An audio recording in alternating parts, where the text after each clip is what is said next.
వైకుంఠ ఏకాదశి శుభదినాన్ని పురస్కరించుకొని ఆలయాల్లో ఉత్తర ద్వార దర్శనాలు మొదలయ్యాయి. ప్రముఖ దేవాలయాలకు భక్తులు పోటెత్తుతున్నారు.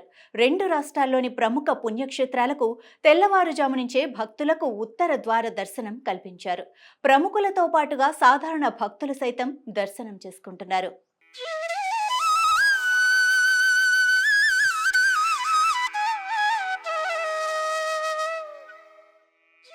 తిరుమలలో స్వామివారికి ఏకాంతంగా కైంకర్యాలు, అభిషేకాలు నిర్వహించిన అనంతరం 3 గంటల 45 నిమిషాల నుంచి భక్తులకు దర్శనం కల్పించారు.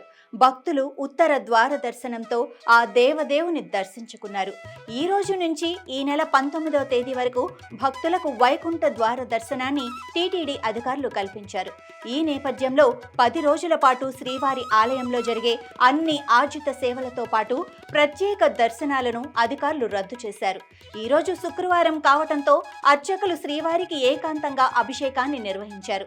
వైకుంఠ ద్వార దర్శనం కోసం ప్రముఖులకు 4250 పాసుల్ని మంజూరు చేశారు. వైకుంఠ ఏకాదశి సందర్భంగా సింహాచలం క్షేత్రంలో శుక్రవారం తెల్లవారుజామున ఉత్తర ద్వార దర్శనం వైభవోపేతంగా ప్రారంభమైంది.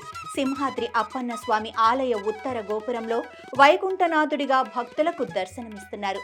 ఆలయ అనువంశిక ధర్మకర్త పూసపాటి అశోక్ గజపతిరాజు ఉత్తర ద్వార దర్శనం చేసుకోగా పలువురు ప్రముఖులు ఉత్తర ద్వారం ద్వారా సింహాద్రి అప్పన్నను దర్శించుకున్నారు.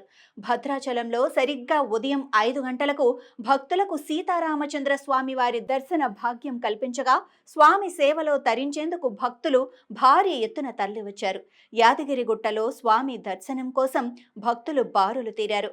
గరుడ వాహనంపై వాసుదేవుడి రూపంలో స్వామివారు ఉత్తర ద్వార దర్శనం ఇవ్వనున్నారు. ఇవాళ స్వామివారికి గరుడ సేవోత్సవం, తిరువీధి సేవ నిర్వహించనున్నారు. ధర్మపురి నరసింహస్వామి ఆలయానికి సైతం భక్తులు పోటెత్తగా తెలుగు రాష్ట్రాల్లోని ఆలయాల్లో వేకువజాము నుంచే భక్తులు ఆలయాలకు వస్తున్నారు. ఉత్తర ద్వారం నుంచి దేవుణ్ణి దర్శనం చేసుకుంటున్నారు. దీంతో ఆలయాల వద్ద భక్తుల రద్దీ కొనసాగుతోంది. మంగళగిరి పానకాల స్వామి ఆలయంలోనూ భక్తజన సందోహం కనిపిస్తోంది.